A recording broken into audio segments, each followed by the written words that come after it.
Welcome, everyone. We are so thrilled you're joining us for two new views on conservation at Shelburne Museum. My name is Kat Redness. I am the public programs educator, and I am so happy to be your facilitator today. We're so thrilled to bring on two new members of our conservation team. Today, we will be joined by Johanna Pinney and Awyn Rileybird. Both of them are going to share some overall amazing facts and information about conservation, specifically as it applies to what we're doing at the museum. And then also, they're going to share specific projects they're working on and also how they got here and what their relationship to the museum is. I want to do a couple of just brief housekeeping things before we get started. We are using the Q&A function today, so you'll see Q&A on the bottom. Um, You can put any questions or thoughts or reflections in there throughout the webinar. We will be doing Q&A at the end, so just hold tight, but feel free to put those in the moment you have them, and we'll be monitoring those and make sure questions get answered at the end. Additionally, if you would like to use captions, please turn on your captions at the bottom of your screen as well. We'd love to know where you're joining us from and how you learned about this. So if you'd like to put that in the Q&A, feel free to do that as well. We're recording this, and this will also be on our website in about 48 hours. So if you'd like to revisit anything or share with friends, please feel free to do that. That will be under Learn on the Shelburne Museum website. So I want to get us right into there, and I want to just thank the wonderful collaborators I've had on this. I'd like to welcome Awyn and Johanna to come on screen, and then we'll get started. I am so grateful for these two such incredible colleagues, thinkers, and professionals, and I'm excited to learn from them today. So I'm going to hand this over to them. Thank you both so much. I'm here to support you, and I'm so excited to learn from you today.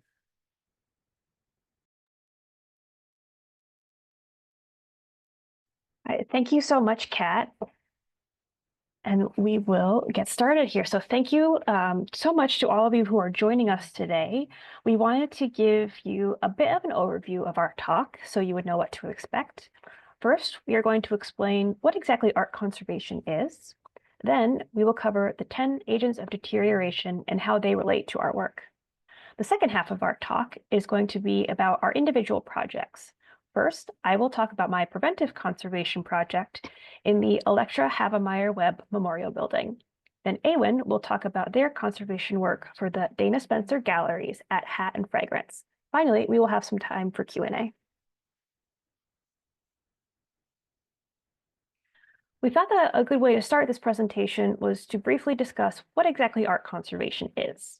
When I was looking around to see if there was an official definition, I found this quote from a current conservation student that I think sums it up perfectly.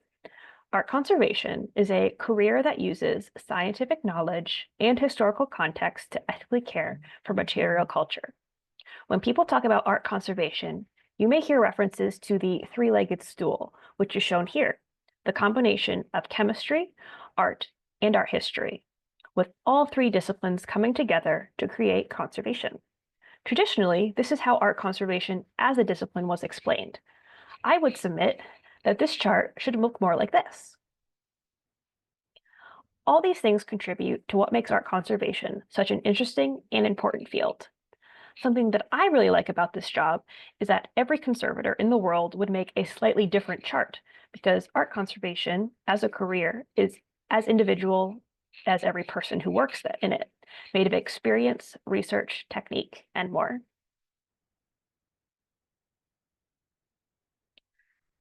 I also wanted to specifically talk about preventive conservation, which is one of the sub-disciplines of art conservation.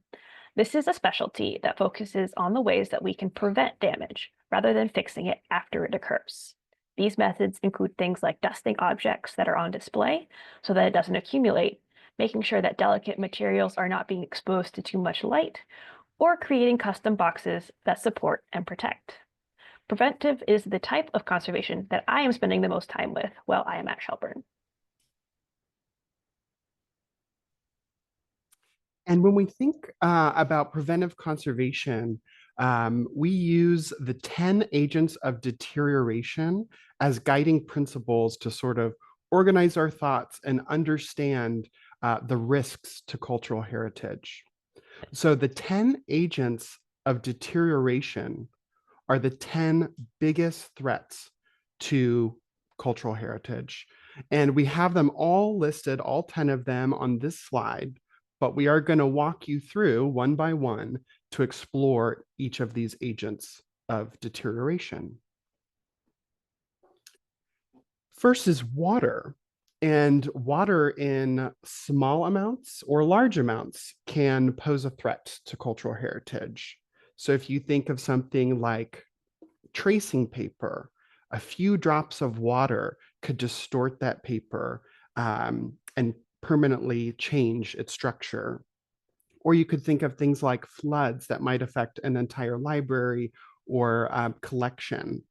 So water is a threat to cultural heritage, and things that we do to prevent damage from water include things like making sure our roofs are well maintained and covering objects with plastic when they're out in the space, or having good housing, like a box that will prevent water from getting in direct contact with heritage items. Another agent of deterioration is theft and vandalism. So the image on the left shows an empty frame at the Isabella Stewart Gardner Museum. And this, there used to be a painting in this spot that was cut out of the frame and stolen. So this empty frame serves as a reminder of that theft. And on the right is an image of activists throwing tomato soup on a Van Gogh painting at London's National Gallery. So theft and vandalism are going to be ongoing threats to any collection, and things that we can do to prevent or lower the risk of theft and vandalism are things like having good security measures, things like locks on doors or security alarms, using security cameras, having guides and guards in galleries. Those are good ways to reduce the risk of that. Pests are another ongoing threat to collections. And one pest featured here on the left is the webbing clothes moth. And some of you may have experienced this pest in your own home, but the webbing clothes moth feeds on proteins, and silk and feathers and wool are all materials that are made of protein, and they're yummy snacks for these pests. So in order to reduce the risk of pests, monitoring is really one of our best strategies. So on the right, you see a bug trap, and this is good to use in collection spaces or anywhere where art is on display. And any critters that are going to be crawling on the floor might crawl through this little tunnel, and the bottom is sticky and the bugs will get stuck there. That gives us an opportunity to then monitor on a regular basis to open those up and check which pests are present, and keep a log to understand pest activity in collection spaces. Another agent of deterioration is dissociation. And dissociation is when information about an object is lost in some way. So the chain that connects the information about an object to the object itself is lost. And this is a real challenge because there are so many records that are important to keep and so much information that's very valuable. And we want to keep that information linked to objects. And that's actually very challenging sometimes. So this image in the top right, for instance, is a label that we have sewn onto a quilt in our collection. And this label has the catalog number that allows us to link this item to all the relevant information connected to it. So keeping good records, having skilled staff that are good with registration and keeping good paperwork is really critical to preventing dissociation. Pollutants are another agent of deterioration, and pollutants often come from the air, and they can involve sort of chemicals in the air, things like sulfur that might be put into the atmosphere from coal burning. But actually, one of the most common pollutants in museum collections is dust. So, and the images on the right are from the British Museum, and they're microscopic images of things found in dust from the British Museum. So we've got cotton fibers, pollen, an insect wing, a little piece of metal. There's even bits of skin, and then very small parts of a feather. And these can, things like the pollen, the insect wing, the skin, and the feather are made of protein, and those can attract pests that may cause damage to cultural heritage. And things like aluminum or other metals like iron, they can accelerate chemical reactions that will degrade or change art and cultural heritage objects.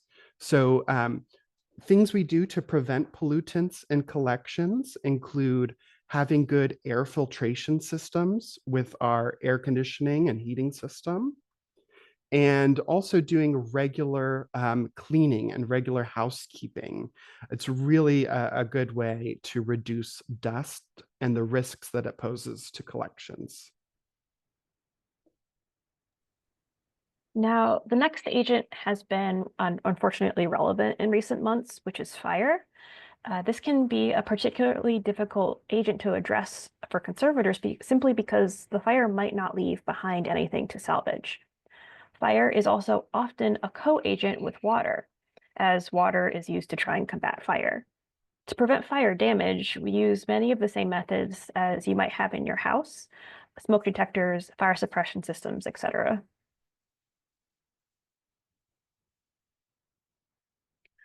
Now, also, like you might get a sunburn from spending too much time outside, light can negatively affect all kinds of materials. As shown here, the red dyes on this book have faded, but on the spine, but the covers, which were protected by the neighboring books on the shelf, have retained their color. The easiest way to prevent this damage is to reduce the amount of light that interacts with the objects. This could mean moving them away from a window, storing them in boxes, or closing shades at the brightest part of the day. Incorrect temperature includes both too hot and too cold. These shoes were made of a very early rubber, and amongst other things, exposure to incorrect temperatures has caused the shoes to become distorted and deteriorated. While, of course, there are special circumstances, such as cold storage, a good rule of thumb is that if you are comfortable, then your objects will be comfortable. This means no dramatic shifts or extremes. Like temperature, incorrect relative humidity includes both too high and too low humidity. When the humidity is high, it can be easy for mold to begin to grow. If it is too low, materials such as leather might begin to crack, or paper may warp. To address that, we use either humidifiers or dehumidifiers, depending upon the situation, to maintain the humidity at appropriate levels. Physical forces can include accidents like this, when a statue was bumped in a gallery, but it can also be things like art being damaged while being transported, or just generally being handled incorrectly. It is important to always be aware of your surroundings when you are interacting with art, no matter if you are just viewing it or if you're actively moving it. Now, keep those different agents in mind while I tell you about my project, and maybe you can spot my top 3 concerns. My project was made possible in part by the Institute of Museum and Library Services through a Museums for America grant. I started at Shelburne in August of 2024, but this is not the first time that I've been here. Shelburne Museum has contributed a lot to my conservation education. I will touch on it later, but getting experience from more experienced conservators is a huge factor in developing your skills. Throughout the years, Shelburne has been interwoven with my development. To help illustrate this, as you can see, I went back and found the first photo I could of me spending time here at the museum. And I had to go back a ways. Being born and raised in Charlotte meant there were many visits over the years. This is also a shameless plug for our school programs, which have always been excellent.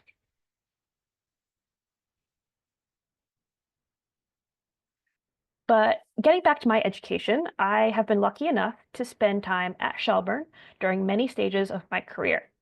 When I was an undergrad, I volunteered during the restoration of the steam locomotive, and now I have come back to work as a project conservator. Historically, the main way to become a conservator was through an apprentice-style system where you would learn how to do treatments by working with an experienced conservator. Over time, there have been more and more formal programs started to award degrees in conservation. The three main programs in the United States are the Winter University of Delaware Program in Art Conservation, which is known as WoodPAC for short, Buffalo State, and NYU. These three schools have a wide range of specialties that they cover, which I have listed here. Personally, I studied book and paper conservation, while Awyn focused on textiles. UCLA has a program that focuses on archaeological and cultural materials conservation. Coincidentally, all the conservators currently at Shelburne Museum graduated from the Delaware program, so if you have any questions about conservation education, that is the program we would have the most information about. Before I went to graduate school, I had the opportunity to work all over the country at both private labs and museums. I spent time in Kansas City at a private paper and photograph conservation lab where I completed treatments on a wide range of objects. But two of my larger projects were a book that had extensive mold damage and a large hanging wall map. After leaving Missouri, I went to Massachusetts and spent time as a collections care technician at Historic Deerfield. I also wanted to highlight here the use of appropriate masks and PPE. Part of conservation treatment is both conserving the object while also protecting the conservator. After going back to school, I was able to complete my full circle and come back to Shelburne. There has been a conservation lab at Shelburne Museum since 1983, when it was founded by Rick Kirshner, to whom the lab is now dedicated. The Conservation Department cares for all of the 150,000 objects housed in the 39 exhibit buildings, as well as assisting to prepare for the more than a dozen changing exhibits every season. It has also been the center of conservation education since its beginning, with at least 105 conservators, both staff and grant-funded, lab assistants, graduate-level interns, summer work projects, pre-program interns, and volunteers involved with the lab over the last 42 years. Now, my sole focus for the next couple years is a preventive conservation project in the Electra Havemeyer Webb Memorial Building. This is a neoclassical style house that was built on the museum grounds after Mrs. Webb passed away as a tribute and memorial. There are actually 3 of these houses in existence, the original in Orwell, Vermont, which Mrs. Webb admired, and another copy in Castleton, Vermont. Only the exterior of the house was reproduced, as the interior was specially prepared to house rooms from the Webb's apartment at 740 Park Avenue in New York City. And when I say house the rooms, I mean that quite literally. Everything from 6 rooms, from the wall to the wall paneling in. Awyn, could you go back to the previous slide? Thank you. Everything from the wall paneling in was taken out of New York and brought here to Shelburne. The building at 740 Park Avenue was and is one of the most expensive and exclusive buildings to live in New York City. The Webbs were some of the first tenants, and they designed their multi-floor apartment to exact specifications. Mrs. Webb was intricately involved in the creation of the space, customizing it to fit the historical wood paneling she bought from Europe. We have records that show she purchased rooms from castles in Wales, townhomes in London, and manor homes in Durham. It would have been spectacular once it was completed. And while some of those rooms have come to Shelburne, the apartment still exists, and you can find it listed along with other apartments in the building online, as you can see on the right. Once the rooms were installed at the museum, the interior of the memorial looked almost exactly as the apartment in New York would have when the Webbs lived there. Notably, the house also contains many pieces of Impressionist art that was collected by Mrs. Webb's parents, including the first ever piece of Impressionist art that was brought to the United States, which is visible over the mantel in the living room. So what exactly am I doing in the house? A large part is conducting a light level survey, which over the course of a year will tell us more about the amount of light that is interacting with the art. Here you can see what one of these sensors looks like, as well as how I have hung some of them over the works of art. We are looking to potentially change or update how the house is lit. And to do that, we need to know more about where the light levels are too low or too high. As we showed you earlier, light can do fairly dramatic damage to light-sensitive materials. So learning more about the actual light levels in the house is critical to protect the collection. From the sensors, I get data that I can analyze, with graphs such as the one pictured here. This graph shows 2.5 months of constant monitoring, and I will use these numbers to make my recommendations. I can also check light levels manually with a device like the one on the right. This is useful for spot checks in areas where I am not collecting the long-term data. Now that I have started to get a better understanding of the light levels within EHW, I have been making mock-ups and doing trials of different lighting conditions. By doing this, I am able to see how changing the lighting will affect the art, both from a conservation point of view, as well as for a general visitor.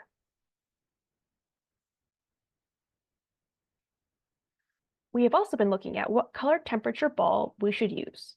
When describing light, one of the factors is temperature. The higher the number, the cooler or bluer the light. Conversely, the lower the number, the warmer or redder the light. I have been looking at two different lights, one at 2700 Kelvin and the other at 3000 Kelvin. The color of light that we choose will influence how the art is perceived by visitors. And I was actually replacing bulbs this morning as we chose to go with the 3000 Kelvin and took this image to compare the differences. So you here are the first people, public or museum staff, to see these changes being put into effect. The other major component of this project is creating condition reports for all the objects within the house. By looking at everything and noting condition issues, we are able to better understand the needs of the collection, and we are able to address the vulnerable areas. This is an example of what the condition photographs look like. The color bar allows us to color correct to get the most accurate representation of the object. Taking detailed images like this makes it so we can make note of any condition issues and even track changes over time. So what's next for this project? We will be continuing to monitor the light in the house for another 9 months. As far as I have found, this is one of the first times a survey of this length has taken place in the United States. So one of the future goals is to present our findings to help expand the knowledge about light surveys and their results. By the end of the survey, I am estimating that we will have more than 163,000 points of data, which is a huge amount of information about how our building works. All this information will be used to better care for the collections and will hopefully help to increase the knowledge of the field as a whole. So that's my project. Now I'm going to turn the Zoom over to Awyn to tell you what they've been up to.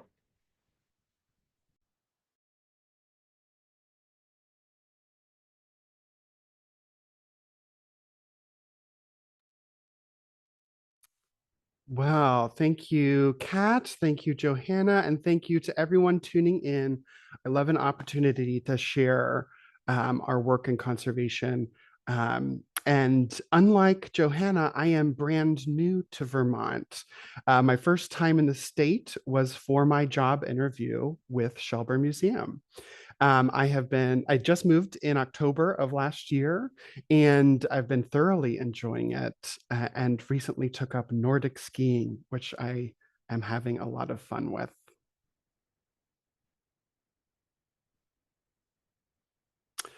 So I actually grew up in Columbus, Ohio, and my earliest museum experiences were with the Ohio History Connection, and specifically, so this is our the Ohio State sort of History Museum.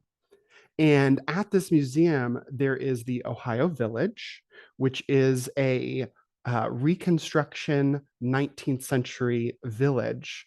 And there's a little town square with lots of little shops. But when I was there as a young person, I was volunteering with my family for many years on weekends. And there were practicing craftspeople. So there was a blacksmith, a carpenter, there was a tinsmith and a printmaker. And so that's sort of really where I grew my love for history and for art making and historic art practices.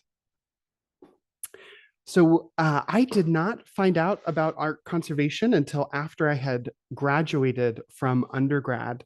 And I studied art as an undergraduate.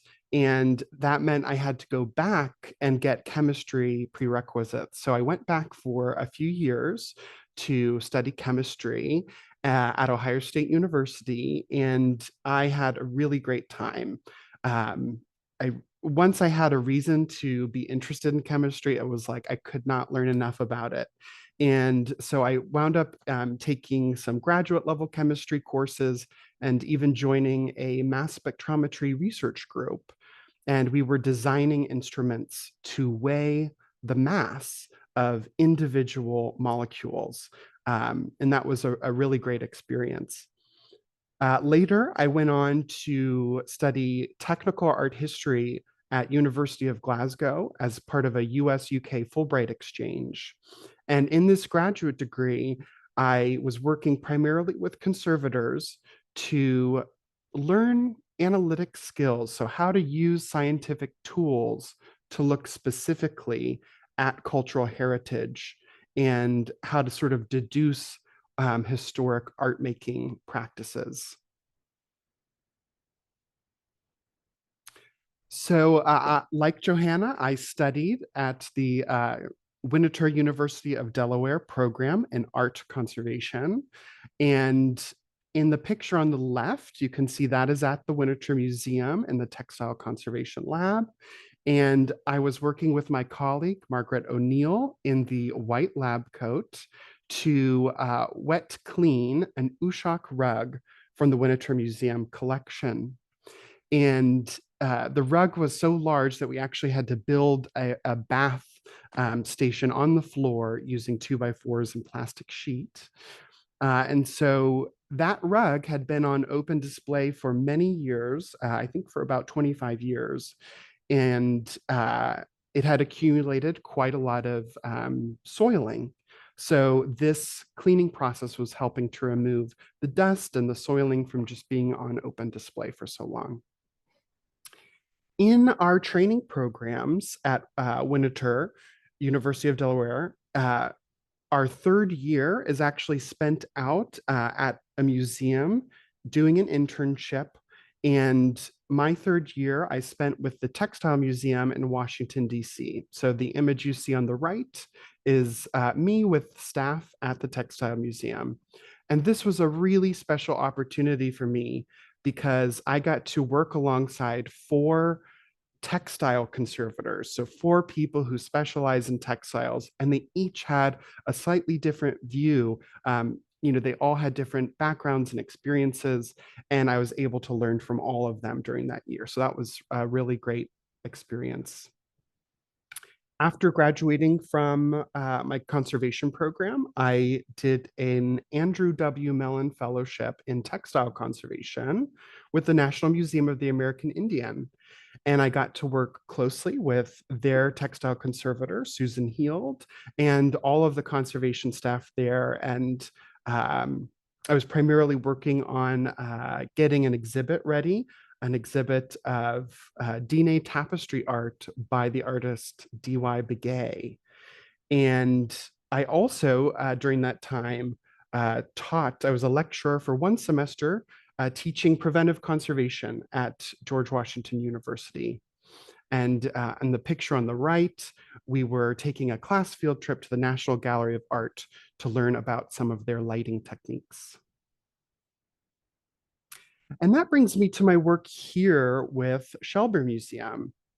And I'm currently working to prepare crazy quilts and hooked rugs that are selected from our permanent collection.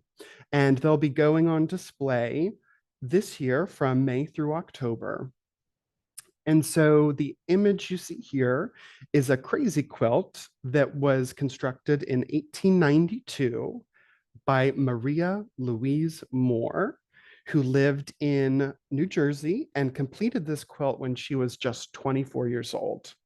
And it's a lot of our crazy quilts. We actually know the makers, which is really special with textiles. Sometimes that information is lost over time. Unlike paintings or some other types of art, textiles often don't have a signature or a record of exactly who made the object. So this quilt by Maria is currently in the lab, and I want to show you some of the treatment that I'm doing.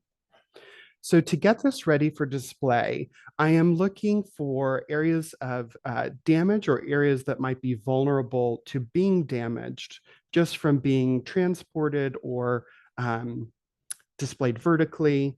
And so here is a small area of damage on this quilt.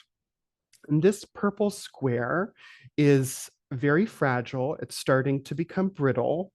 And you can see there are folds and creases, and there are also tears and these loose threads. So one of the first things I'm going to do with an area of damage like this is to humidify and flatten the creases to sort of relax the textile into its original configuration. So the way I'm doing that is using this white square is a barrier that prevents liquid water from touching the textile, but it does allow water vapor or that humidity to pass through. And then I've cut out a sheet of cotton blotter paper, and it's very lightly moistened, and that's serving as the source of humidity to slowly introduce moisture to that area. And then I have a lightweight glass that is just covering that area. It's trapping that moisture locally, and it's also providing just a little bit of downward pressure. So that's during the treatment, and this is what that area looks like after humidification and flattening. And actually, what's interesting is you can see, oh, let me go back. You can see there's a little bit of a brighter, more reddish purple right here. And that is closer to the original color of this patch. And it was actually just hidden in shadow by this crease. So that did not fade as much as the other areas of this patch did. So that's interesting. Now, that area still has those tears and loose threads that I want to protect. But that textile is so brittle that if I tried to sew into it to stabilize it, my stitching could actually cause further damage to the textile. So instead, the technique I'm going to use is to take a nylon net shaped to the shape of the patch I'm repairing and cover that area. And as you can see, the nylon net that I'm using, if we're looking on the left on a high contrast background, like this black fabric, you can really see the nylon net. But on the right, with my hand underneath, this nylon net is dyed beige, so it's relatively close in color to my hand here, and it really kind of disappears when the background is a similar color. And so I'm taking this net and I'm using a very small curved needle. This curved needle is about 1/2 inch in diameter and a very fine silk thread. And instead of sewing right through the middle of the fabric, what I'm doing is sewing this patch along the seams. And the seams have more layers of fabric, and they're in better condition, and they're more stable due to the other stitching that's already existing there. So I'm using that more stable area to stitch down this nylon net and provide a protective covering over the torn areas. And this is also the reason that we use the curved needle. So I'm working flat with this quilt on a table, and that curve is allowing me to puncture into the quilt and turn the needle and scoop it right back around. So this is what that area looks like after it's been protected with the nylon net. And when you're close up like this, you can see the nylon net. It is visible.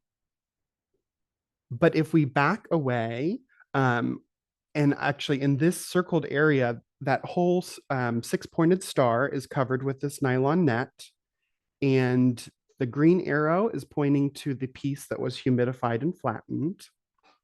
So if I take away these labels and we just look at this area from a distance, that nylon net really disappears. It's barely perceptible, and it's doing a great job stabilizing and protecting those torn areas. And sometimes in conservation, we talk about the 6-inch and 6 feet rule. So if you're 6 inches away from something, it's nice to be able to see the interventions that a conservator has done to an object. But when you're 6 feet away, they should really fall out of view, and they shouldn't distract you from the original intent of the artist. So once the treatment is complete, we need to transport the textiles from the conservation lab over to the Dana-Spencer Galleries at Hat and Fragrance. And when we're folding a large quilt or a large textile like this, we always pad out anywhere that's folded. And here you can see there's some nice cushioning right in the middle. And then once it's nicely folded, it's put into an archival box, and it's ready to go, working with our art handlers to move this over to the galleries and get ready for installation. And this box and boxes like this are so good at protecting from many of those agents of deterioration. So they're protecting from drops of water, they're protecting from dust and light, they're securing from physical forces. So really good housing for collections is a great way to protect them and prevent damage. So I also want to share some of the work I'm doing with the hooked rugs. And we are displaying about 16 hooked rugs in the upcoming show. And 14 of those were donated by John Wilmerding, who was an American art historian and donated quite a few hooked rugs to Shelburne Museum. And if you haven't heard of a hooked rug, I want to show you how it's made and how it's defined by its structure. So hooked rugs are made on a ground fabric. So we see this white plain woven fabric. And then a tool, this hooked tool, is used to grab strips of partially felted wool to pull up through those openings in the ground fabric. Oftentimes, there is a preliminary drawing of some sort on that ground fabric, and that can be drawn in, or sometimes even people would stitch in a preliminary image. And this type of rug was very common. It sort of developed in the northeastern United States and eastern provinces of Canada. And so it's really a regional textile, and it's really special that we have so many in our collection. So often the ground fabric that was used to make these was burlap. So, and the burlap was often recycled from other things. Um, and the burlap is just made from jute, which can become acidic and very brittle over time. So it's these rugs were also made to be functional items. They were put on the floor and used as floor coverings. So they've also been tread upon. Sometimes some of these rugs may have been used almost continuously for about 100 years as a rug. So you can imagine these ground fabrics are deteriorating and rather fragile. And that fragile ground fabric is supporting the weight of all of that wool, and that wool that's pulled through the holes can get very heavy. And so if we look here, the rugs, again, were designed to be used flat on the ground. And when we are displaying them at the museum, we're going to be displaying them vertically.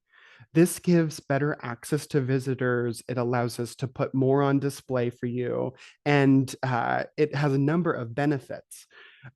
But if you had to choose between laying down flat on the ground or hanging from a monkey bar for about 7 months, which would you choose? Would you choose to stay on the ground or hang from the monkey bars?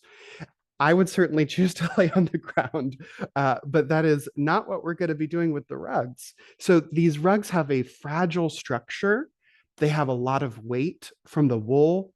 And so we really need to give them a lot of support, a significant amount of support to safely get them on display.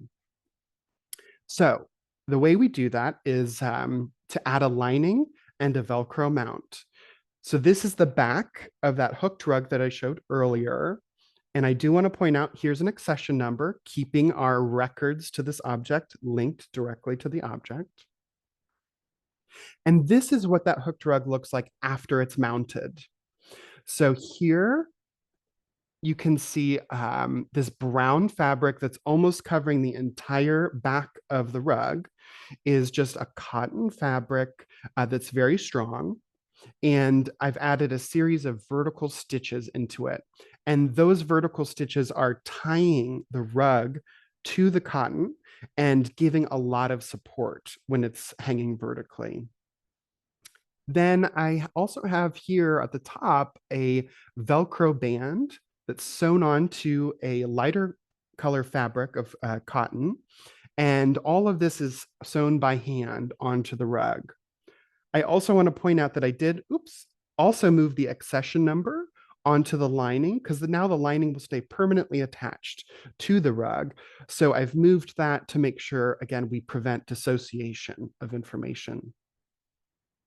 And the way I'm doing this stitching is actually by using two tables that are slightly separated, and that makes a gap in between the two tables. So I'm putting the rug over that gap, and that gap gives me a little space to actually push a needle up and down through the rug. I also use a task light, so a lamp underneath that's illuminating the underside of the rug. And here I have a mirror strapped to my leg that allows me to see what's happening on the underside of the rug. So that way I can look down and I can see what's happening on the front of the rug and the back of the rug. Another system that I use sometimes in this work is to wear prism glasses. And here on the left, you can see there's these triangular shaped prisms. So I can look straight ahead, but the prism is actually showing me what's going on down below in front of me. And this is really helpful because it helps me keep good posture. So I can keep a straight back and straight neck while I'm stitching. And as Johanna mentioned, we need to take care of ourselves and our bodies as we're doing this work.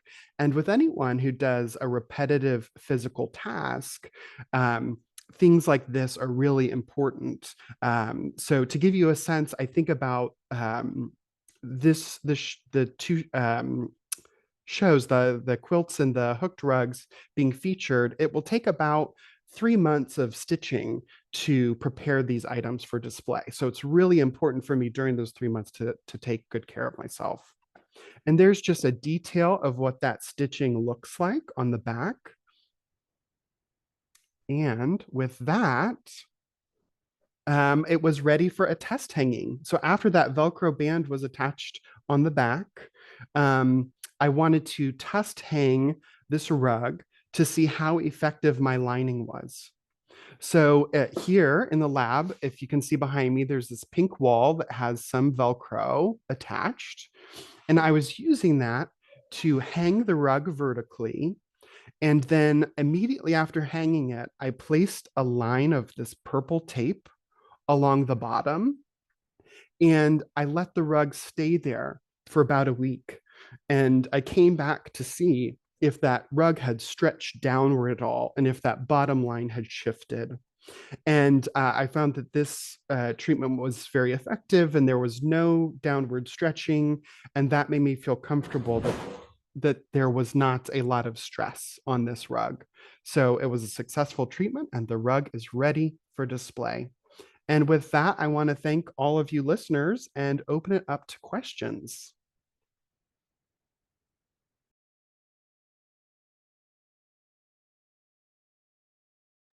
Hi, all. Welcome back. Thank you both for such amazing details and just beautiful reflections on your own experience, both personally and professionally, that brought you here, and then your work here. I know I learned so much, and I'm so thrilled. We have several questions, so I want to get right into them.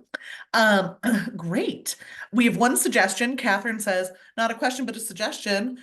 Guests this summer thought it would be great to put the photo view that had replaced the Degas in one of the windows. It would block the light, but suggest a view. So just a suggestion as we're thinking about creativity.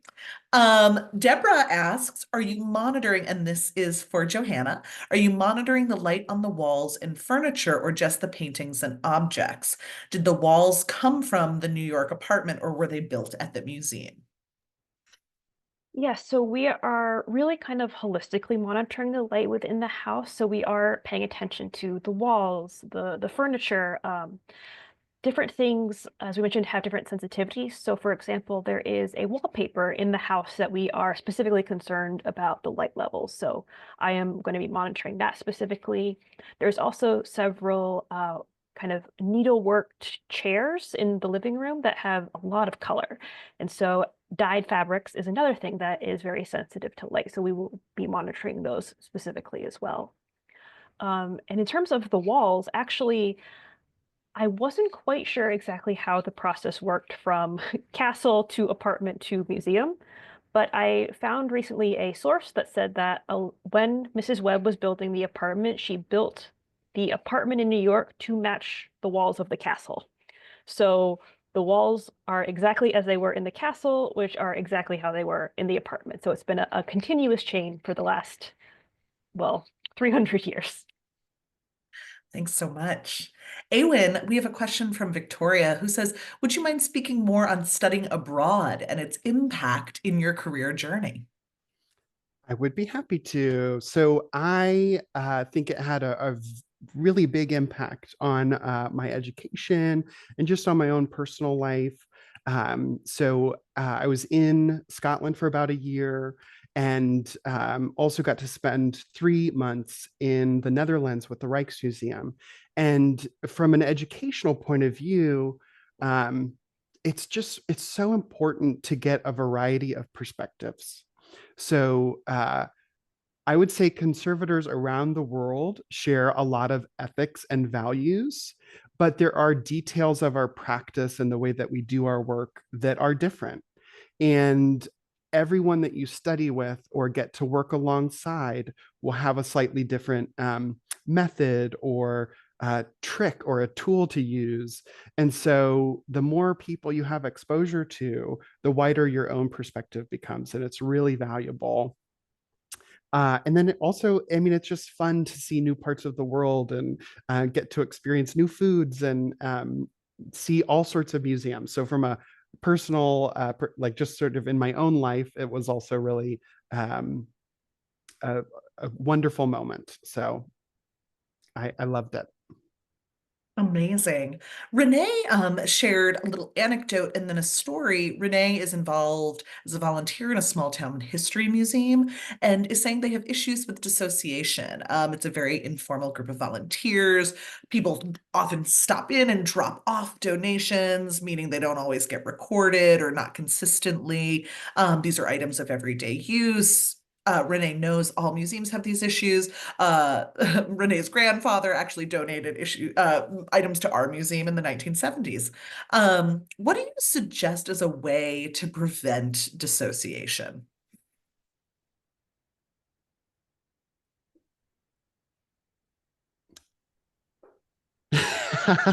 So I will say oftentimes there are people that specialize in this, people like registrars and collections managers. And I think those people with those special skill sets would be really valuable to talk with and to reach out to get some really solid advice. So with from a conservation perspective, though, a lot of times it's record keeping, making sure we're always tracking numbers, taking good photographs, backing up files. So oftentimes with digital files, the best practice is to actually have 3 different copies in 3 different locations. And so there are tricks like that that you can learn about, but I do think collections managers and registrars would be really helpful for you. Amazing. This is a general question for either panelist. How many conservators would a large museum typically employ? And then this is a follow-up question from Sophie as well. Can amendments be made for fading colors in textiles? So a little bit of both. In terms of number of conservators, it really varies, I think, institution to institution. It depends on your collection. As I mentioned, we have different specialties. So a museum that is really heavily into textiles might not have a furniture conservator on staff. So it really is very dependent institution to institution. Um, but in terms of the textile, Awyn, do you want to take that? Sure. So, one of the sort of ethical principles that we stick to with conservation is that we want any of our interventions or actions to be reversible or retreatable so that we're not actually permanently changing cultural heritage. And so, for instance, if there is let's say a quilt square that has faded significantly, I would never like remove that and dye it and then replace it because that would be a permanent change. But something, depending on the institution, depending on the exhibit and sort of the goals of display and interpretation, there are some options to do visual compensation. So, for instance, that nylon net that I used a very light and neutral color to try to minimize the change in um, our experience of the colors. But if it was important from a curator's perspective or from a historian's perspective to really reintegrate a design, I could actually dye that nylon net to a more rich purple color. And then when I put that over that patch, it will interact with it a little bit and change the visitor's experience. So that would be something I could do to add a little more color, but it would be easy to reverse. Excellent. Awen, I have a kind of little series of questions from several people, but I'm going to ask them. So one person is wondering about, Brad is wondering about, could the addition of a fabric to the bottom of the rug create a microclimate or interaction between the different materials? I'm going to just share them all with you so you know. Somebody also said, can you describe the padding used when folding the quilt? Materials used, technique used to make? And then we also had somebody who asked about the type of thread you're using in that. Great. So to answer the first question about sort of creating a microclimate with the rug, the back of the rug, there definitely is going to be a change in airflow and all sorts of things. Like so, there's a lot of changes happening to the back of that rug when I add a lining. I will say probably one of the larger risks with something like that is that it's harder to visualize what's happening on the back. So for instance, early detection of a pest infestation or something, I could see it on the sides of that rug and on the front, but I would no longer have quick visual access to the back. So there are some risks like that. But I think we are selecting materials that are compatible with the object that we're supporting. So the cotton is going to be breathable, and it's the right amount of softness and strength to gently provide support to the rug. And then the next question was about the folding and supporting the folds with sort of cushioning. And so a lot of times what we use is polyester batting that's cut into strips, and then that's covered with either muslin, or oftentimes we use what's called cotton stockinette.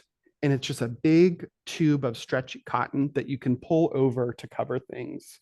And so we use clean cotton fabric over the polyester batting, and it makes a nice little squishy supportive tube. You can also use things like acid-free unbuffered tissue paper if it's crumpled and rolled in an even way to provide sort of even support. So there are other options as well. And the last question, can you remind, the thread. Or what type of thread you're using? The Yes. thread. So in the case of the rugs, I was using what's called DMC cotton embroidery floss. So if you've ever done embroidery at home, or if any of you have ever made little friendship bracelets where you're tying knots and making these colorful knots, that's often done with embroidery floss that's cotton. And so here, and I'm selecting thread that is going to provide the support I need. So it's going to be strong enough to connect that backing, the lining, to the rug. But it's also something that's relatively easy to break, right? So if you take a piece of that floss and pull it apart, it's pretty easy to break. And I like that. That's a good feature, because if there were a big impact on the rug, I would rather have my stitches break than for damage to be done to that burlap foundation fabric. So that was why I made that choice in this decision. But we use many types of thread in conservation: polyester, cotton, silk. It all depends on the application and sort of the technical details of what I want to achieve in any given treatment. I just want to say we're almost at the end of time. We're going to try to get through as many of these questions. We may stay on a few minutes longer if that's okay with folks. I apologize for not getting through this. We have so many rich and thoughtful questions, but in case you have to leave us, I apologize if your question didn't get answered, but we're going to keep going just for a few more moments. And so this is for both of you, and these are kind of about the profession in general. And so we have the question about, is there any advice either of you have for undergraduate students pursuing art conservation? And then in addition, or connected to that, which conservation specialty would have maybe the largest demand in regards to work opportunities?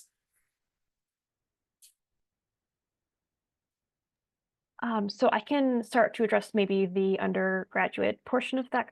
So there's a couple different ways I think that people generally go about getting into conservation. There's people who kind of start their higher education knowing that they want to go into conservation, and then there are people who discover it at a later date.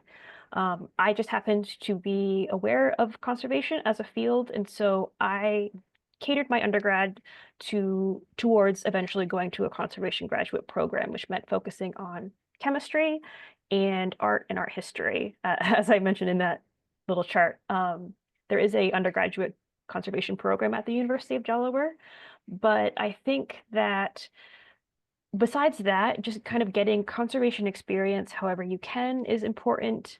Doing internships at different museums, because the best way to kind of know what specialty you want to go into eventually is to try them.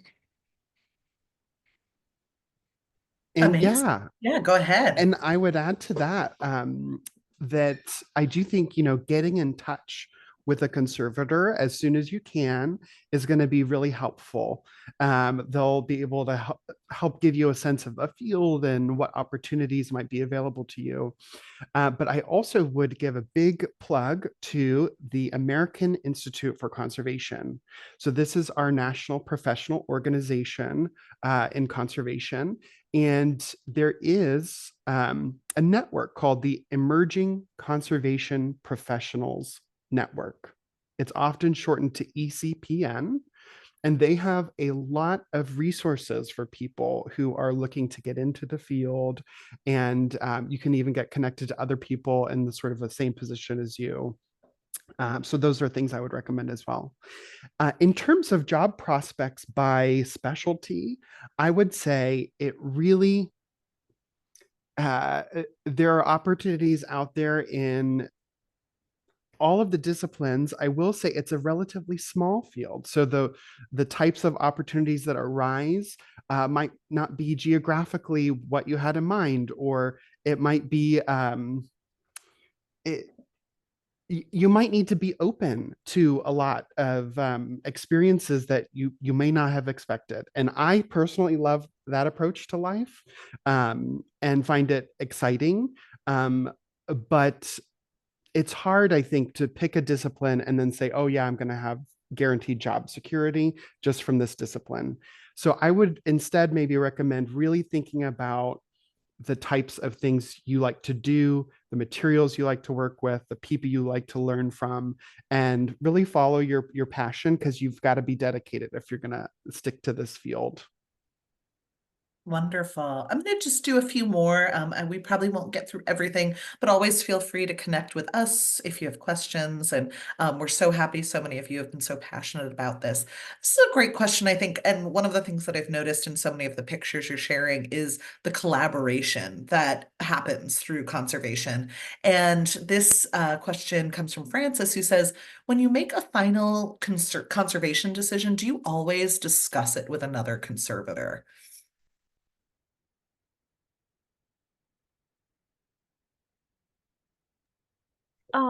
I so my role here at Shelburne focuses less on treatment, but I can say from previous experience that collaboration is a huge part of conservation. Um, and you don't necessarily like if say Awyn is making a treatment decision, it's not necessarily that they have to talk to another conservator, but it's always such a good idea to get other people's perspectives. And so when working on a treatment, I have often reached out to previous mentors or previous classmates even to say, hey, this is what I'm thinking. What do you think? And so while it's not a requirement, it's often just what is the best thing to do for your process. And I will also say we work with so many museum departments, and they are integral into the decisions that we're making as conservators. So I'm talking to the curator who's selecting items to be exhibited and sort of going to interpret them from a historical or cultural perspective. And I'm also working with the exhibits team to understand what options or limitations we have in gallery spaces to actually display the art. And then once I have a treatment in mind, here at Shelburne Museum, I do speak with my supervisor, Nancy Ravenel, head of collections and conservation. And then my proposal is also signed by the organizing curator of the show. Mhm. And that's very typical to get that sort of double approval of a treatment. So even if maybe you don't have a large lab with lots of staff, um, you're still going to be sharing your decision making with a lot of people. Wonderful. Thanks for that. And we have this question from Evelyn. I'm more responsible for preservation than conservation. Is preservation more important for long-term storage and conservation for exhibit? What are your thoughts on that?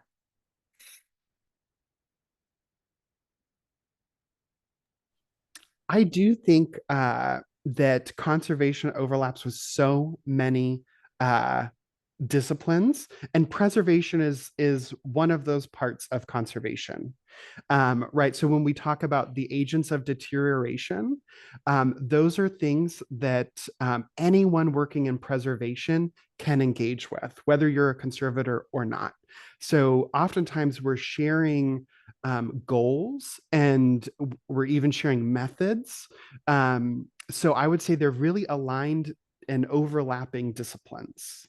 I will say with exhibits specifically, often conservation can be really valuable in safely getting objects on display.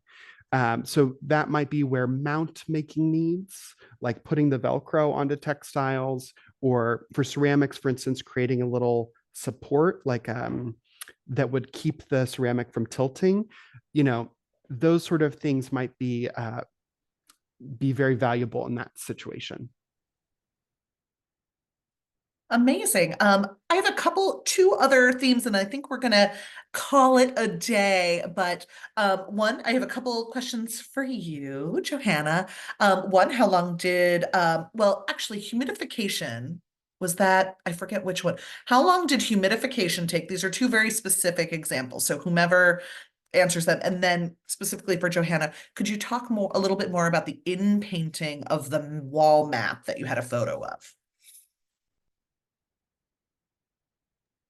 Yeah, certainly. So that was a project that I worked on at a private paper and photograph lab in Kansas City. And so that was, and if you spent any time in kind of historic schoolhouses or anything like that, they're a varnished wall map that hung in a lot of different educational situations. But what I was doing was we had washed that map to remove the varnish, and then we had mounted the map to a fabric. And during that process, it was kind of the losses in the map were revealed. And so what I was doing was I was using a paper to make an exact fill for what was missing in the map. And then we had access to that map as a whole. And so I was connecting the lines from one part of the map to the other across my fill. And so when doing something like that, you never want to kind of make up what might be there, but if you know that it's like a border of a continent, you can kind of connect the line. And so that's what I was doing to not make the map look whole again necessarily, but to reduce the distraction of that loss to something so that when you're looking at the map as an object, you're not just focused on what was missing.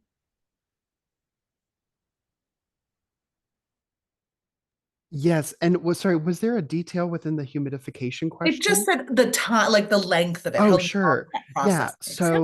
So, the length of time that we humidify something depends a lot on the fabric. So, for instance, with silk, silk is what we call hygroscopic. It attracts water very easily. And so that treatment, I only needed to humidify for about 10 minutes for that to be successful. And what we do is we actually will do it in short increments of time and check and see if it's soft enough or it's slightly cool to the touch. And so we're monitoring so that we only humidify the shortest amount of time possible to get the outcome that we're looking for.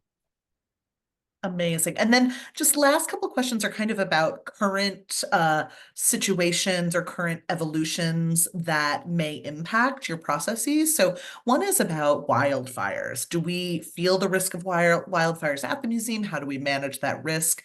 And the other question is, given improvements in technology, for instance, when you were talking about cameras, has it become significantly harder for thieves to get away with stealing art?